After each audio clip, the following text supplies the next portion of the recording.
Hello friends, कैसे हैं आप लोग। आज हम लोग एक संवैधानिक संस्थान के बारे में बात करेंगे जिसका नाम है वित्त आयोग, फाइनेंस कमीशन। आर्टिकल 280 यानी कि आर्टिकल 280 के तहत बहुत आसान भाषा में समझ लेंगे कि वित्त आयोग होता क्या है, कैसी इसकी संरचना होती है, कैसे क्या इसके कर्तव्य होते हैं और यह अपनी रिपोर्ट या प्रतिवेदन किसको देता है। तो आज हम लोग पढ़ने वाले हैं, सबसे पहले डिस्कशन करने वाले हैं वित्त आयोग के बारे में। वित्त आयोग में हम लोग दो आर्टिकल डिस्कस करेंगे, बिल्कुल आसान भाषा में समझना है। एक आर्टिकल है आर्टिकल 280, इसमें पढ़ेंगे हम लोग वित्त आयोग। वित्त आयोग यानी इसे बोलते हैं अंग्रेजी में फाइनेंस कमीशन, वित्त आयोग फाइनेंस कमीशन।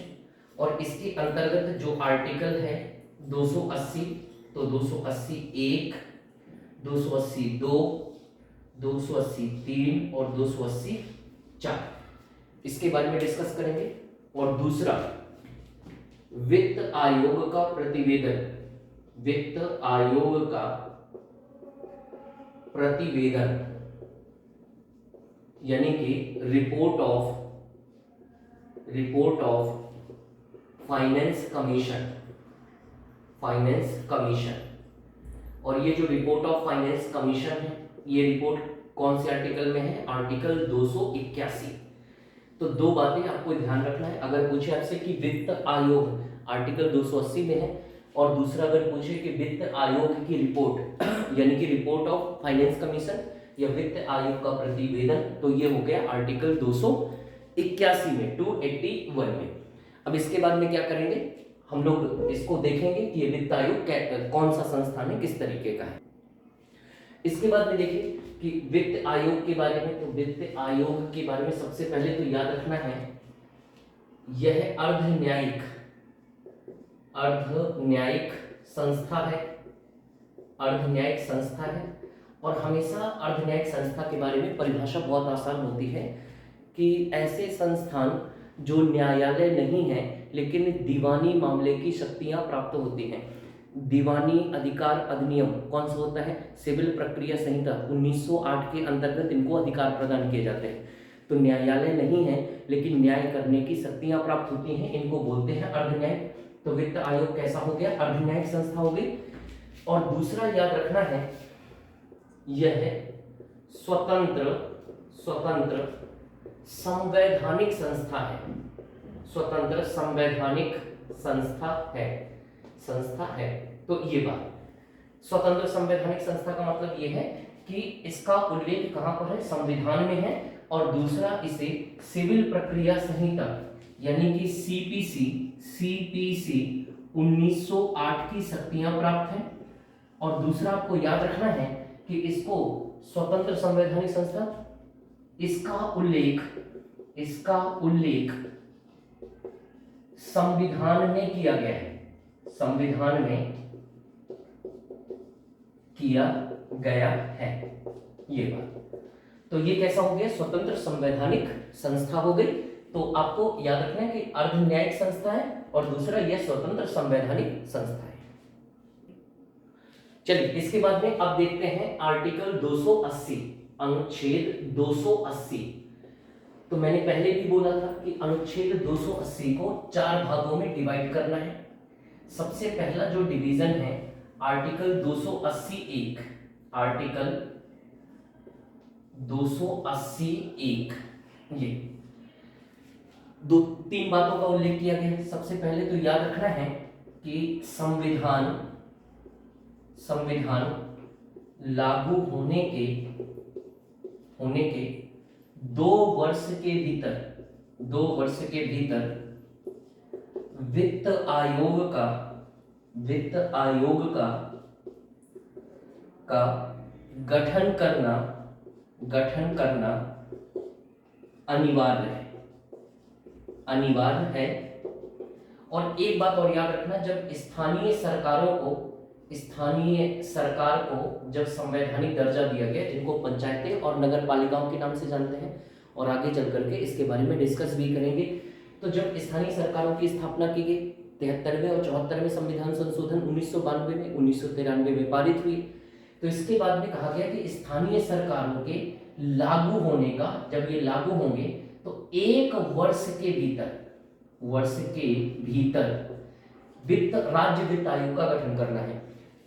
वित्त आयोग के बारे में आर्टिकल 280 में क्या बोला गया था? 80 में बोला गया था कि 2 वर्ष के भीतर गठन करना है। और स्थानीय सरकारों के लिए कितना बोला गया? आर्टिकल 243 आई और आर्टिकल 243 वाई में इसका उल्लेख है। और कितने वर्ष के भीतर? 1 वर्ष के भीतर आपको क्या करना है कि वित्त आयोग बनना है। दूसरी बात क्या बोली गई? इसी में कहा गया तथा हर 5 वर्ष के भीतर या उसके बाद वित्त आयोग का गठन करना है। ये चीज, तो ये बात आपको हो गई आर्टिकल 280(1) में। ये बात, दूसरी बात क्या याद रखना है कि वित्त आयोग 5 सदस्यीय क्या होगी भाई? सदस्यीय संस्था है जिसमें एक अध्यक्ष और 4 क्या होंगे भाई? सदस्य होंगे। एक अध्यक्ष और 4 सदस्य। इसके बाद में क्या हुआ? इनकी नियुक्ति, तो आपको याद रखना है कि नियुक्ति कौन करेगा? राष्ट्रपति। तो इनकी नियुक्ति किसको करनी है भाई? राष्ट्रपति को। इस्तीफा किसको देना है? राष्ट्रपति को। और इसके बाद में हटाना, यानी कि हटा कौन सकता है? तो हटाना राष्ट्रपति। ये बात आपको याद रखना है। और इनका कार्यकाल राष्ट्रपति जो निर्धारित करे, यानी कि 5 वर्ष। ये बात 3। और इसी वजह से क्या हुआ? 1951 में संसद ने वित्त आयोग अधिनियम 1951 पारित किया। और याद रखना है, पहला वित्त आयोग का गठन 1951 में हुआ। ये बात आपको याद रखना है। पहले अध्यक्ष बने थे और उनका नाम था के.सी. नियोगी। तो के.सी. नियोगी इसके अध्यक्ष बने।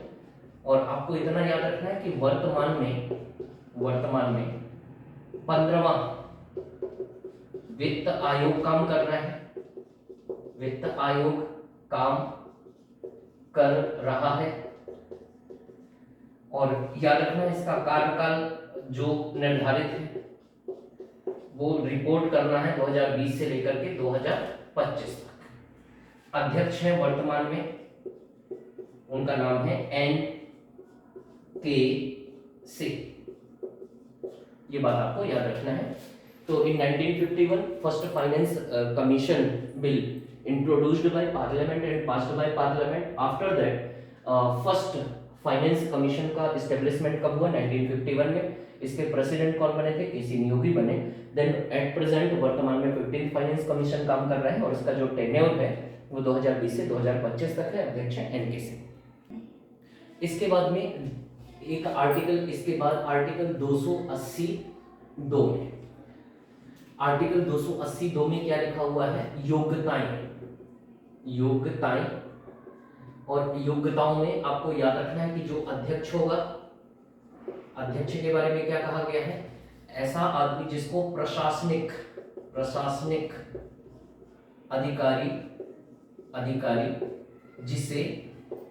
जिसे लोक कार्य का अनुभव हो, यानी कि ऐसा व्यक्ति जो लंबे समय तक प्रशासनिक अधिकारी रहा हो, किसके बीच में काम किया हो? जनता के बीच में। तो इसको अध्यक्ष बनाएंगे। और इसके बाद में दूसरी बात है सदस्य, यानी कि इसके मेंबर। तो इसके मेंबर के लिए कहा गया है या तो वित्त विभाग का अधिकारी रहा हो या हाई कोर्ट के न्यायाधीश के बराबर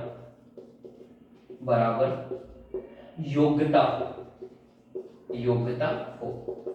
तो ये इसकी क्या हो जाएगी, क्वालिफिकेशन हो जाएगी, यानी कि ये इसकी हो जाएगी योग्यता। अब तो आप हम लोगों ने देख लिया अध्यक्ष की योग्यता और सदस्य। चलिए इसके बाद में सबसे इंपॉर्टेंट जो पॉइंट से शुरू होता है वित्त आयोग का, वो है आर्टिकल 280(3). इसमें कर्तव्य या कार्य, ये बहुत इंपॉर्टेंस है क्योंकि इसको कार्य क्या करने हैं और बहुत आसान है। इनके कार्य को आपको याद रखना है। पहला तो याद रखना है आर्टिकल 275 के तहत विधिक अनुदान की सिफारिश करना याद रखना है। जब संघ राज्य संबंध बताऊंगा तो आपको अनुदान के बारे में बात करेंगे। आर्टिकल 273 में उल्लेख था विशेष अनुदान के बारे में या अतिरिक्त अनुदान के बारे में। आर्टिकल 275 में लिखा हुआ है विधिक अनुदान के बारे में, और आर्टिकल 282 में हम लोग पढ़ेंगे विवेकाधीन अनुदान के बारे में, तो वो डिस्कशन कर लेंगे। अभी आपको याद रखना है आर्टिकल 275 के तहत विधिक अनुदान की सिफारिश करना, पहली चीज। दूसरा क्या है, कर राजस्व वितरण के लिए केंद्र और राज्य के बीच सिफारिश करना। ये आपको दूसरी बात याद रखना है कर राजस्व वितरण के मामले में।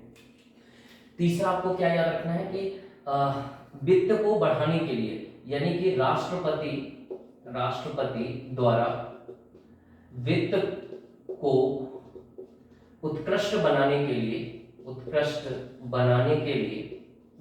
लिए मांगी गई सिफारिश प्रस्तुत करता है ये बात। और चौथा और इंपॉर्टेंट काम याद रखना है, पहला तो विधिक अनुदान के लिए सिफारिश करना। और विधिक अनुदान का मैंने बोला कि केंद्र सरकार राज्यों को कुछ वित्त देती है जो वित्त आयोग कहता है, जैसे पोलियो का राज्यों में उन्मूलन करना है, स्वास्थ्य के लिए कोई स्कीम्स बनानी है तो राज्यों को पर्टिकुलर दिया जाता है। दूसरा कर राजस्व, भाई केंद्र सरकार को जो आय होती है तो केंद्र और राज्यों को कैसे वितरित करना है। तीसरा भाई वित्त को और ज़्यादा अच्छा करना है, वित्त की चीज़ों को और मजबूत बनाना है, तो उसके लिए सिफारिश करता है। और इसके बाद में 73rd और 74th कॉन्स्टिट्यूशनल अमेंडमेंट 1992 से जो स्थानीय सरकार जोड़ी गई, तो स्थानीय सरकार, और इस स्थानीय सरकारों में दो सरकारें, पंचायतें और नगर पालिकाएं के लिए के राजस्व के लिए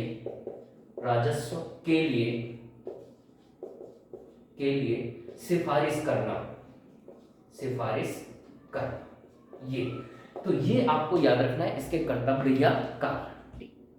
इसके बाद में देखना है आर्टिकल 284 में इसमें कुछ भी नहीं लिखा हुआ है। कहा गया है कि वित्त आयोग के कर्तव्य तथा सेवा शर्तों के लिए संसद कानून बना सकती है। तो आपको याद रखना है कि कानून बनाने का अधिकार किसको दिया गया है, संसद को। और इसके बाद में आर्टिकल 281 यह है अपना प्रतिवेदन राष्ट्रपति को देता है। ये बात याद रखना, राष्ट्रपति को देता है और राष्ट्रपति इसे संसद के